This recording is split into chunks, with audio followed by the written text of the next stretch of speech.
संत रविदास जी अपने समय के बहुत पहुँचे हुए संत थे और बहुत बड़े बड़े संत भी उनके पास सत्संग के लिए आते थे। मीराबाई उनकी शिष्य थी। संत रविदास जी तो गृहस्थ संत थे और मोची का काम करते थे, जाति के चमार थे। और एक बार उनके गांव में एक उनके मित्र थे, वो गंगा स्नान के लिए जा रहे थे। तो उनने पूछा, रैदास जी चलना है गंगा स्नान के लिए?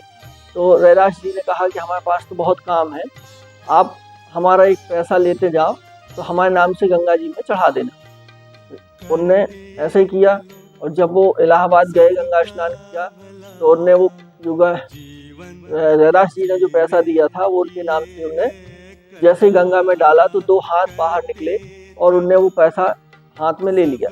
और गंगा जी ने फिर अपना एक सोने का कंगन बहुत कीमती उसको दिया और कहा कि ये रैदास जी को दे दे। जब वो कंगन उसने देखा तो वो तो बहुत कीमती लग रहा था और बहुत महंगा कंगन था, तो उसने कहा कि ये हम रख लेते हैं अपने पास, रैदास को पता थोड़ी चलेगा। तो उसने अपने पास रख लिया। लेकिन जब पैसा गलत तरीके से आता है, अनीति का पैसा आता है, तो वो अपने साथ दुर्भाग्य भी लाता है। जब से वो कंगन उस व्यक्ति के पास रखा था तभी से उस व्यक्ति का दुर्भाग्य शुरू हो गया, उसके यहाँ समस्याएं शुरू हो गई और धीरे धीरे करके वो गरीब होने लगा और उसकी पूरी संपत्ति सामान बिक गया। जब उसके पास और कुछ नहीं बचा तो उसने सोचा कि चलो कंगन को बेच के और हम इससे कुछ गुजारा करेंगे। जब कंगन लेके उस सोनी के पास पहुंचा तो सोनी तो उस कंगन को देख के हैरान रह गया कि इतना कीमती कंगन का हम मूल्य कैसे दें। तो उसने सोचा कि ये कंगन जरूर इसने कहीं से चुराया होगा, क्योंकि ये स्थिति इतना बड़ा आदमी तो था नहीं कि इसके पास ये कंगन हो, तो ये जरूर इसने राजघराने से चुराया होगा। तो वो लेके राजा के पास पहुंचा। राजा ने जब उस कंगन को देखा तो राजा ने कहा कि उस व्यक्ति को बुलाया, उससे कहा कि तुम्हारे पास ये कंगन कहाँ से आया, तुमने जरूर कहीं से चुराया होगा। तो उसने कहा कि नहीं, ये हमारा तो खानदानी कंगन है। तो राजा ने कहा कि अगर खानदानी कंगन है तो फिर इसका जोड़ा भी होगा, क्योंकि सिंगल तो कोई बनवाता नहीं, तो आप इसका दूसरा लेके आओ, नहीं तो हम तुम्हें सजा देंगे। अब वो व्यक्ति परेशान था कि हम दूसरा कहाँ से लेके आए, ये तो गंगा जी ने दिया था। तो उसने दिमाग में आया कि फिर से रैदास के पास जाते हैं।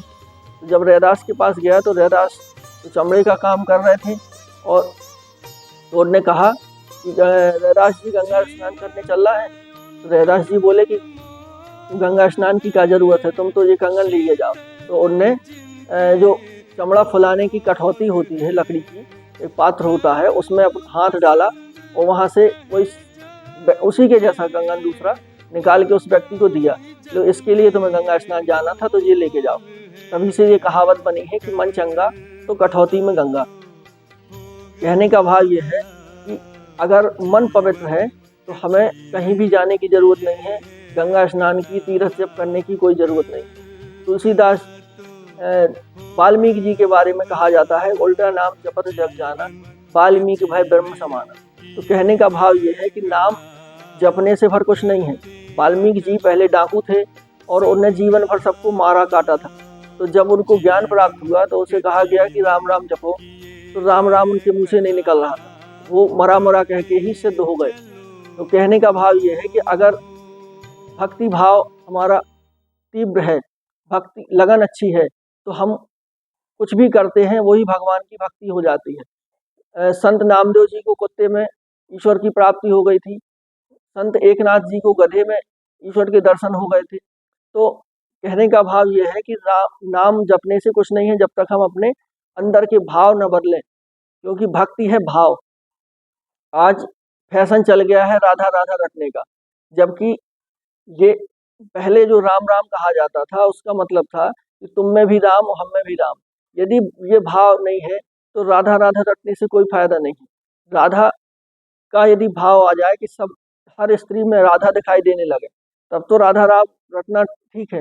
नहीं तो कृष्ण ने इतना अच्छा ज्ञान दिया, हम राधा के पीछे क्यों पड़े, और राधा से हमें कौन सा प्रेम हो गया, क्यों हो गया। अगर किसी ने राधा नाम जप के सिद्धि प्राप्त की है तो वो उसके अंदर के भाव हैं। किसी को सुंदरकांड पढ़ने से सिद्धि हो गई, किसी को पेड़ पूजने से सिद्धि हो गई, किसी को गंगा स्नान करने से तो ये तो बहुत से ऋषि मुनि जो हुए हैं भारत में, वो सिद्ध हुए हैं, तो उनका अपने अंदर मन के भाव के कारण सिद्ध हुए हैं। जैसे अपने यहाँ बस स्टैंड के पास एक मंदिर है, उल्टी मुरली वाले।